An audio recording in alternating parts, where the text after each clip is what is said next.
Salut Clélie. Salut. Est-ce que tu peux nous dire où est-ce qu'on est? Alors ici, on est dans mon petit coin de paradis. Alors une première partie de mon coin de paradis, parce qu'il est en deux parties. Moi j'ai la chance d'en avoir deux. Là où je travaille, donc c'est ici, c'est le Théâtre du Peuple. C'est un théâtre qui a 123 ans d'histoire humaine, qui confronte toutes les classes sociales, tous les milieux sociaux, dans un même lieu, tout en bois, pas isolé, où les gens viennent ici partager et un moment artistique, mais aussi un beau moment de vie, créé par un utopiste de 25 ans qui s'appelait Maurice Potcher.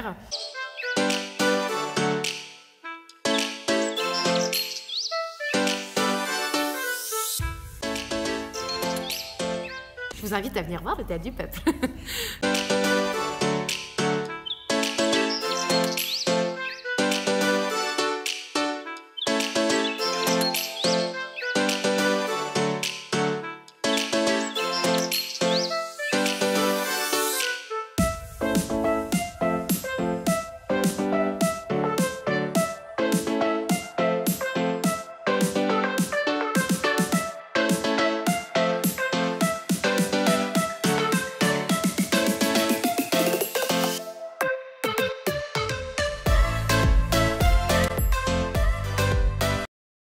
Et voilà mon deuxième coin de paradis. Alors on va rentrer dedans.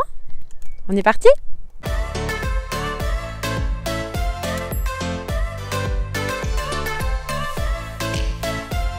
Voilà. Bienvenue chez moi dans ma petite maison, petite mais dans laquelle on est vraiment très bien. Ça fait une vingtaine de jours que j'habite dedans et je m'y sens beaucoup mieux que dans un appartement ou une maison. J'ai une vue magnifique partout où je regarde avec 11 fenêtres, un petit poêle à bois pour me chauffer, un petit salon avec un canapé convertible où Sophie tu vas dormir ce soir. L'espace repas, l'espace du chien en dessous, hein, parce qu'on vit toujours à plusieurs quand même. Ma petite échelle qui me permet d'aller dans ma chambre avec des espaces de rangement pour les vêtements. Ah bah oui, un piano. Pour moi, c'était important d'avoir cet objet-là qui m'a toujours suivi ici dans une tiny. Donc, elle a été d'abord conçue pour pouvoir accueillir le piano avant quoi que ce soit. Le piano qui, normalement, devait être là, au niveau du joli hublot. Et puis la table en dessous du hublot devait être à la place du piano. Et on s'est rendu compte qu'en voulant déplier le canapé, ça allait être compliqué d'avoir le piano à cet endroit-là. Et au final, comme j'ai une exposition sud de ce côté par lequel on est rentré, eh ben c'était plus simple et plus joli et plus sympathique de mettre le piano de ce côté-là. Ce qui est assez rare de pouvoir se dire finalement ce meuble-là je vais le mettre là, dans une tiny. Généralement quand on a décidé à un endroit on peut pas le mettre ailleurs. Et ben là si, on a réussi. Bah, la cuisine, alors moi c'est mon principal espace de rangement, donc c'est pour ça qu'elle est très grosse. J'ai jamais eu une cuisine aussi grosse de ma vie. Le petit chat qui va avec. Et donc voilà, j'ai un four électrique, mes rangements de papier garde-manger, j'ai un frigo, la machine à laver n'est pas encore là mais elle va arriver, un chauffe-eau gaz, des plaques de gaz, et puis j'ai une toute petite salle de bain. Donc ça c'était un choix aussi de ma part, de prendre vraiment une petite salle de bain. Une cuisine en L, du coup, qui me permet de libérer beaucoup plus d'espace pour le salon, le piano et l'espace repas. La salle de bain avec toilette sèche et puis une petite douche et un tout petit évier. Alors la microstation, donc moi elle sert pour le traitement de mes eaux grises, donc elle est en phytoépuration. Donc on ouvre ici, tac, tac. Là, il y a 5 bacs avec dans chaque bac des algues. Donc du coup, l'eau, quand elle s'évacue par ici, elle va se filtrer dans les 5 bacs et redescendre dans un puits sans fond où j'ai encore des galets dedans voilà, qui filtrent aussi encore un peu et puis qui permettent vraiment à l'eau de pouvoir s'évacuer lentement dans le sol. Voilà, et du coup, c'est une microstation Biolan où j'ai mis des plaques isolantes autour pour l'hiver. Là, on n'est pas encore en hiver, mais après, il y aura un coffre avec une isolation au-dessus pour essayer d'isoler un peu de la neige, quoi. Voilà. Alors, donc ici, on a le petit coffre. Comment tu l'avais appelé? Bordel cacahuète, je sais pas quoi t'avais eu. Carnage cacahuète. Voilà. Ok, Mickey, on passe pas sur la microstation. Donc voilà, c'est encore le bordel aussi. Donc pour l'instant, j'ai qu'une seule bonbonne de gaz, mais il y a la deuxième copine qui va arriver, ça va claquer à côté. Et puis l'arrivée d'eau qui arrive ici, avec ce gros truc noir là qui m'isole du froid. Et donc cette partie-là, moi je vais encore l'isoler, je vais isoler aussi l'intérieur ici, parce qu'en fait, moi le vent il vient de là. Et donc quand il fait froid en hiver, ça vient par là. Donc pile poil sur le coffre d'entretien, quoi. Donc du coup, il va falloir bien que je le protège pour cet hiver. Pour éviter que ça pète les canalisations en hiver, moi j'ai fait le choix de me raccorder au réseau de la commune. Donc la canalisation est enterrée à 90 dans le sol pour éviter de geler. Là-bas, j'ai un petit regard où du coup, dedans, il y a mon compteur d'eau. Si je m'en vais pendant une semaine en hiver, je coupe là-bas, je peux vidanger là-bas le circuit et le vidanger aussi dans le coffre, ce qui fait que j'ai zéro flotte entre le regard qui est là-bas et mon robinet dans la tiny, ce qui fait que en hiver, si je m'en vais, j'ai pas de problème, quoi. Clélie, est-ce que tu peux nous dire pourquoi tu as choisi de vivre dans une tiny house? J'adore. Oui, alors en fait, moi je voulais m'installer ici dans cette belle région des Vosges avec mon joli théâtre de bois. Mais c'était compliqué d'accéder à la propriété ici, c'était très cher ou alors c'était des choses où il fallait tout refaire et moi j'avais envie d'un habitat à minimum écologique et j'avais envie de me dire que si j'avais plus envie de vivre là, j'avais pas un poids, un boulet au pied qui me disait non, t'arriveras pas à vendre ta maison à la campagne, c'est difficile. Donc moi je voulais pas ça. Je voulais avoir toute la liberté de me dire si je change de projet professionnel, personnel, n'importe quoi, j'avais la possibilité de le faire avec un habitat qui pourrait me suivre. J'ai déménagé 11 fois en 10 ans, j'en ai marre. Je dis maintenant la prochaine fois que je déménage, ce sera avec ma maison. Et donc c'est une amie qui m'a parlé des tiny d'abord en rigolant, en me disant mais c'est exactement ça qu'il te faut. Et en fait moi je l'ai pris très au sérieux en me disant mais ouais c'est vraiment ça qu'il me faut. Et donc du coup j'ai visité la maison qui chemine, qui était à l'époque encore dans ma région. Ils sont partis en Dordogne. Ils sont partis en Dordogne, mais ils sont originaires des Vosges, donc pas très loin de là où moi je vis, donc je les ai rencontrés. C'était super chouette, ils m'ont donné plein d'astuces, ça m'a vraiment donné envie, en voyant les proportions, tout ça, de me dire je suis complètement capable de vivre dans un petit espace, sachant qu'en plus moi dans les grands je me perds. J'ai vraiment besoin de petits espaces de vie intérieurs, par contre j'ai besoin de grands espaces de vie extérieurs. Et j'ai rencontré un autre constructeur où je me voyais pas passer par lui parce qu'en fait j'ai pas la possibilité d'avoir des gens autour de moi pour m'aider dans cette construction si j'avais décidé de le faire toute seule. J'avais pas d'entrepôt pour la construire toute seule, l'outillage et le savoir-faire et je me sentais un peu démunie toute seule pour le faire. Donc c'est pour ça que j'ai préféré de faire appel à un constructeur. D'accord. Que j'ai rencontré par hasard un petit détour sur le Bon Coin qui voulait se lancer dedans, qui construisait sa première tiny et du coup on s'est rencontrés. Il m'a montré les plans de la tiny qu'il voulait faire. Je dis moi je veux pas du tout ça. Donc du coup je lui ai montré ce que moi je voulais. Il a complètement tout réadapté avec une grande écoute. Vraiment il a tout de suite compris vers où je voulais aller. Et puis quand je lui ai dit que moi je voulais aussi participer et venir un peu sur le chantier parce que je voulais comprendre comment était faite ma maison, sachant qu'en plus moi j'avais fait des choix de matériaux dedans, je voulais pouvoir en poser aussi un peu, je voulais poser mon isolation, je voulais peindre le bardage extérieur, enfin des choses qui me semblaient accessibles à mon niveau, petit niveau à moi. Et donc du coup pour David, mon constructeur, ça a été, il m'a dit oui tout de suite, donc j'étais vraiment trop contente de pouvoir venir une fois par semaine avec lui dans son atelier. Et du coup, ça a été une aventure, je crois, autant pour lui que pour moi, puisque lui, c'était sa première qu'il construisait. Moi, c'était ma maison, ma future maison. C'était vraiment une belle aventure de 3-4 mois à peu près, un peu plus. Et puis, avec une belle porte ouverte. Et ensuite, il l'a gardée tout l'hiver.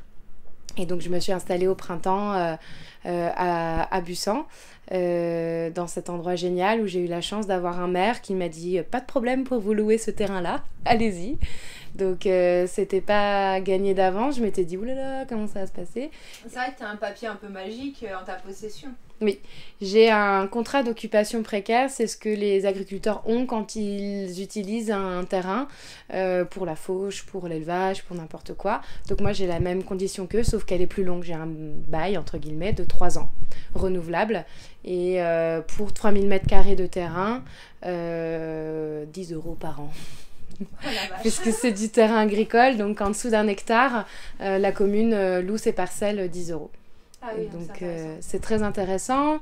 Voilà, c'est vrai que moi je suis arrivée avec mon projet écrit, avec des photos à l'appui, en expliquant. En plus je suis en altitude, donc il y a une loi de paysage, on peut pas faire ce qu'on veut. J'aurais voulu mettre une caravane, ils m'auraient dit non. Par contre la tiny se confondait tout à fait avec le décor, le paysage d'ici, donc il a pas...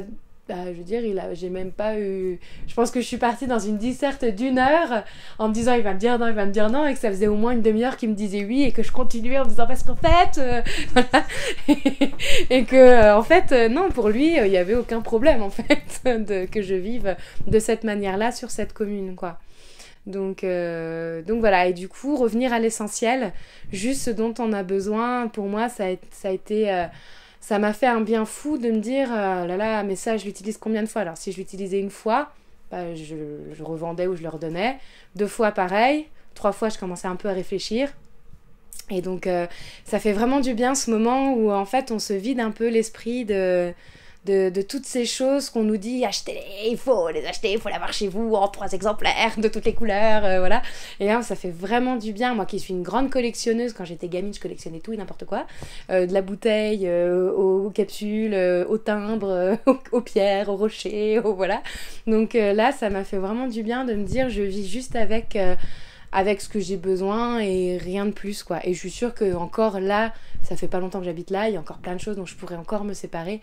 Voilà. Et dans tout ce projet-là, à aucun moment j'ai eu de doute. Je me suis toujours dit c'est ça que je veux, c'est là que je veux vivre, avec cette habitation-là que je pourrais emmener avec moi, qui n'a pas d'empreinte trop forte au niveau écologique.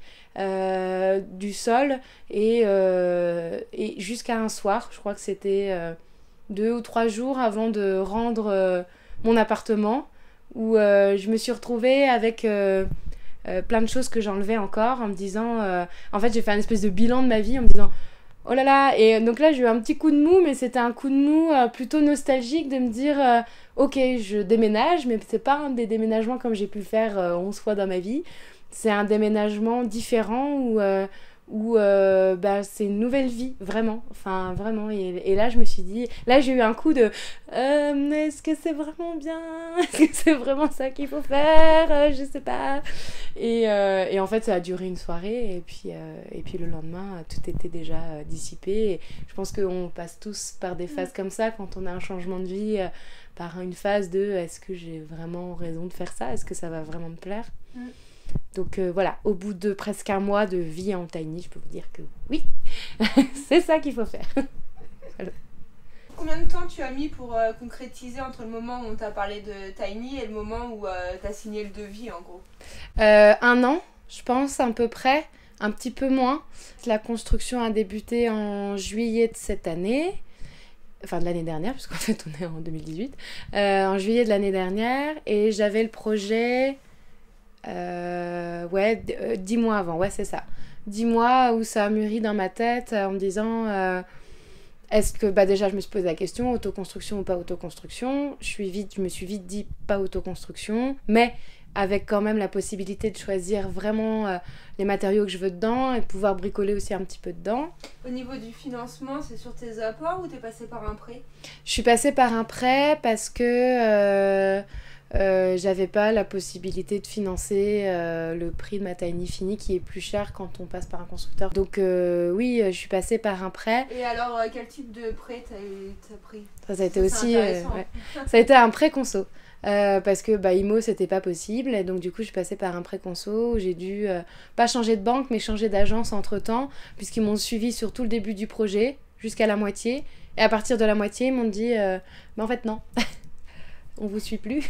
Donc là je dis la maison elle est quasiment finie, donc on n'a pas le choix. Donc du coup je suis juste passée par une autre agence. D'un coup la banque a eu peur. Au début elle se rendait pas compte de l'ampleur du projet parce que c'était pas trop connu et voilà. Et ensuite ils se sont dit oulala mais dans quoi on se lance.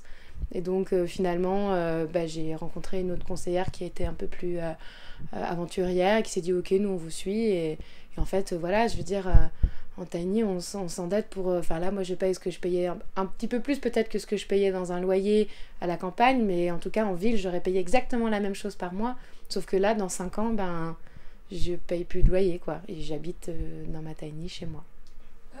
On continue les sujets un peu délicats, l'assurance. Alors l'assurance, pareil, ça a été compliqué. Du coup, j'ai commencé avec un premier, la Maïf, qui était plutôt partant pour le projet, tout ça, super, génial. Et à 2 semaines de l'arrivée de la Tiny, ils m'ont dit non mais en fait on n'assurera pas le transport. On n'assurera qu'à partir du moment où la Tiny sera sur le terrain et que la remorque sera aux yeux de la préfecture non mobile. Et donc à partir de ce moment-là, on vous assurera un mobil-home. Donc moi, c'est pas du tout ce que je voulais. Et puis je voulais surtout que pour le transport, parce que j'avais quand même 80 km à peu près à faire, je voulais quand même qu'elle soit assurée, si jamais elle se retourne, n'importe quoi. Moi je suis sur un terrain dénivelé, pour la montée ça a été compliqué, voilà, et donc du coup je voulais être sûre qu'elle soit assurée si elle se retournait, quoi, enfin, ou si je causais un accident ou n'importe quoi.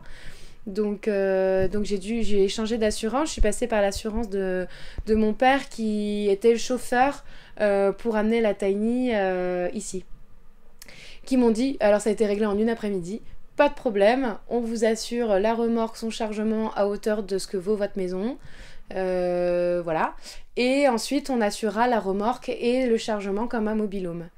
Voilà. Mais en tout cas, là, la MMA, ils me suivent sur assurer la remorque et assurer ce qu'il y a sur la remorque comme mobil-home. Donc j'ai 2 assurances. Clélie, je te laisse le mot de la fin. Alors le mot de la fin, voilà, on a passé une nuit à 4. Et même à 4 dans une tiny, on n'a pas l'impression que c'est tout petit. Voilà.